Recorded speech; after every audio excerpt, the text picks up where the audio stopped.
News bulletin में आपका स्वागत है। आइए जानते हैं बिहार की 30 फटाफट बड़ी खबरों को।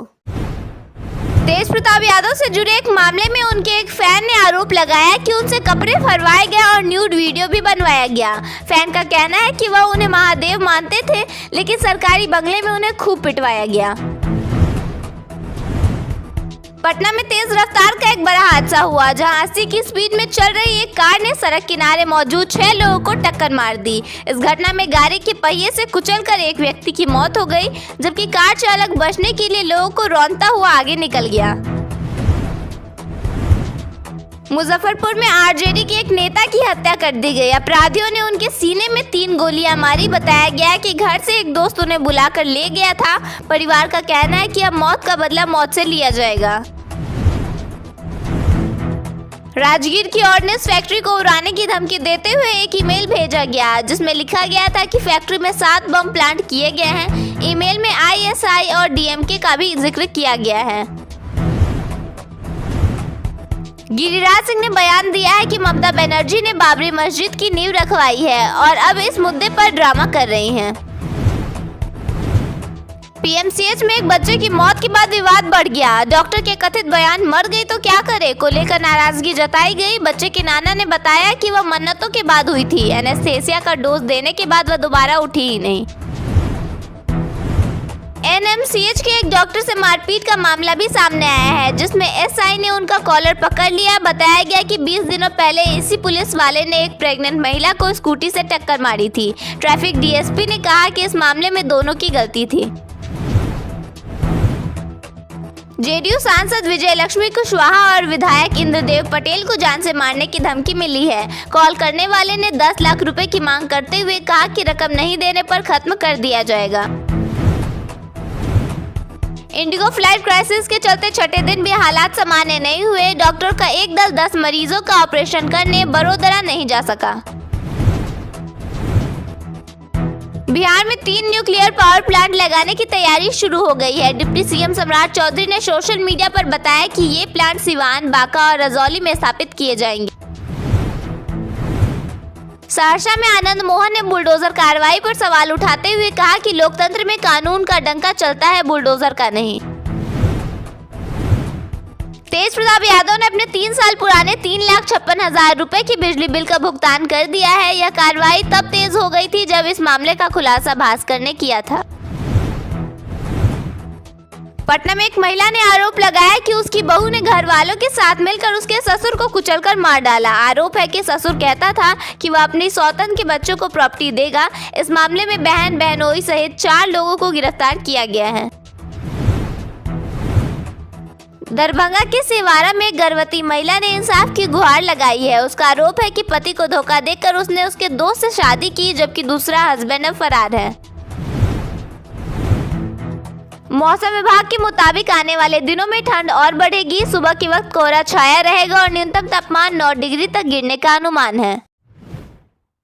राज्य में बड़े निवेश को आकर्षित करने और उद्योगपतियों के भरोसे को मजबूत करने के लिए बिहार सरकार ने एक बड़ा कदम उठाया है। केंद्रीय औद्योगिक सुरक्षा बल सीआईएसएफ की तर्ज पर बिहार इंडस्ट्रियल सिक्योरिटी फोर्स बीआईएसएफ के गठन की योजना तैयार की जा रही है। प्रस्ताव जल्दी कैबिनेट के सामने रखा जाएगा। उद्योग मंत्री दिलीप कुमार जायसवाल का कहना है कि यह फोर्स निवेशकों को समर्पित सुरक्षा देगी और उद्योगों में सुरक्षित माहौल तैयार करेगी।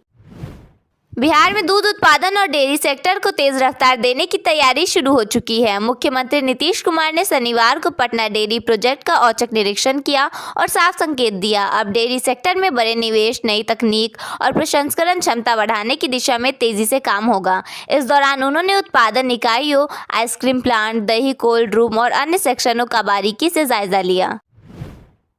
देश में इन दिनों चल रहे इंडिगो क्राइसिस के बीच रेलवे ने बिहार से दिल्ली जा रहे यात्रियों को बड़ी राहत दी है। रेलवे ने आनंद विहार के लिए रविवार को एक स्पेशल ट्रेन रवाना हुई, वहीं सोमवार को भी एक गाड़ी प्रस्थान करेगी। नए साल पर भारतीय रेलवे ने यात्रियों को खुशखबरी दी है। जल्द डीडीयू गया धनबाद रेलखंड पर 160 MKPH की रफ्तार से ट्रेनों का संचालन शुरू होने वाला है। 3 सफल स्पीड ट्रायल के बाद काम अंतिम चरण में है। बिहार मौसम सेवा केंद्र ने ताज़ा पूर्वानुमान में बताया है कि राज्य में धीरे धीरे ठंड का असर और बढ़ेगा। अगले कुछ दिनों तक बिहार के अधिकतर जिलों में शुष्क यानी सूखा मौसम बने रहने की संभावना है। लगभग 30 किलोमीटर प्रति घंटे की रफ्तार से पछुआ हवा चलने की भी उम्मीद है। इससे ठंड का असर और बढ़ सकता है।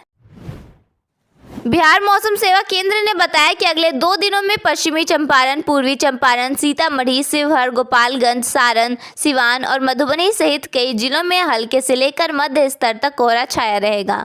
कोहरे के कारण सुबह का तापमान और गिर सकता है तथा विजिबिलिटी में कमी आ सकती है।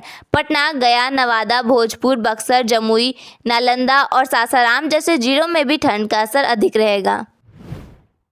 पटना में ठंड शुरू होते ही वायरल फ्लू का हमला तेज हो गया है। अस्पतालों के ओपीडी में अचानक भीड़ बढ़ गई है और डॉक्टर मान रहे हैं कि इस बार का फ्लू न सिर्फ ज़्यादा परेशान करने वाला है बल्कि लंबे समय तक खांसी पकड़ कर रख रहा है। डॉक्टरों का कहना है कि इस बार बुखार उतरने के बाद भी मरीजों को 7 से 10 दिन तक खांसी बनी रहती है, जो संक्रमण की गंभीरता को दिखाता है।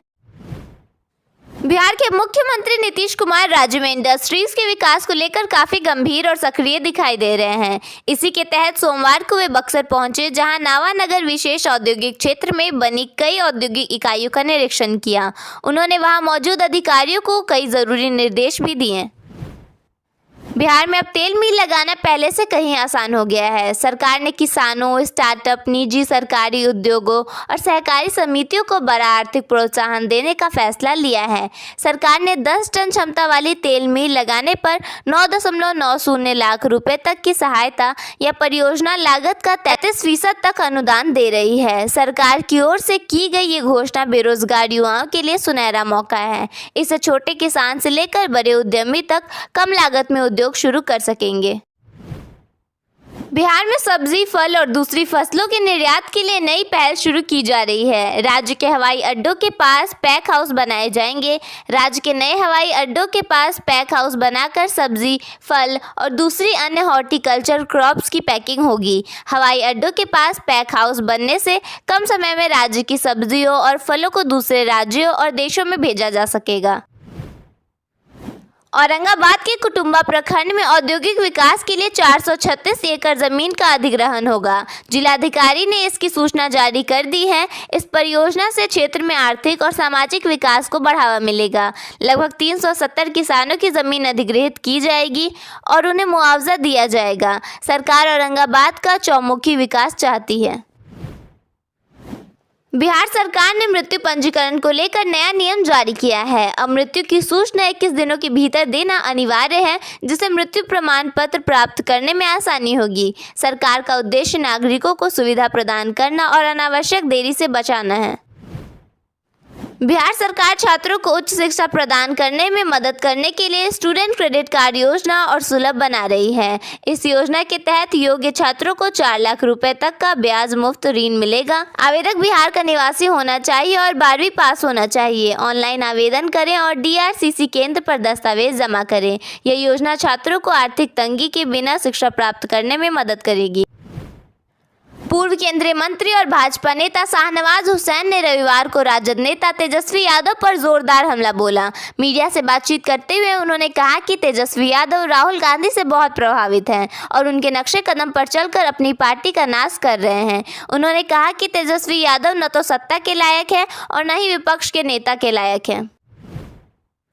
बिहार में कानून व्यवस्था को बेहतर करने और अपराधियों को जल्द से जल्द सजा दिलाने के लिए राज्य सरकार जल्द ही पूरे राज्य में 100 से ज़्यादा फास्ट ट्रैक अदालतें स्थापित करने जा रही है। इस बात की जानकारी रविवार को डिप्टी CM सम्राट चौधरी ने दी। चौधरी ने कहा कि इस कदम का उद्देश्य नियमित अदालतों पर बोझ कम करना है, ताकि वे संवेदनशील मामलों पर उचित ध्यान दे सके। बिहार शरीफ में वर्षों से खाली पड़े सरकारी भवनों के बावजूद कई विभाग निजी मकानों में काम कर रहे हैं। इन मकानों पर हर महीने भारी किराया दिया जा रहा है, जबकि सुरक्षा और सुविधाओं की कमी भी है। लोग सवाल उठा रहे हैं कि आखिर सरकारी संस्थान बेकार क्यों छोड़े जा रहे हैं। बिहार के मोतिहारी जिले में बड़ा खुलासा हुआ है। विभाग ने जांच में पाया कि बड़ी संख्या में कई करोड़पति भी सरकार के द्वारा गरीबों को मुफ्त दी जाने वाली राशन का लाभ उठाते पकड़े गए हैं। विभाग ने चिन्हित कर अनुमंडल पदाधिकारी के वेबसाइट पर ऐसे राशन कार्ड धारियों का राशन कार्ड रद्द करने के लिए सूची भेजा है। पटना में जगह जगह टूटे नल और क्षतिग्रस्त पाइपलाइन से रोज हजारों लीटर पानी बेकार बह रहा है। कई इलाकों में महीनों से रिसाव और जल जमाव की समस्या बनी हुई है। शिकायतें दर्ज होने के बावजूद मरम्मत की गति धीमी है। निगम को इस साल 181 शिकायतें मिली, जिनमें से कई अभी लंबित हैं।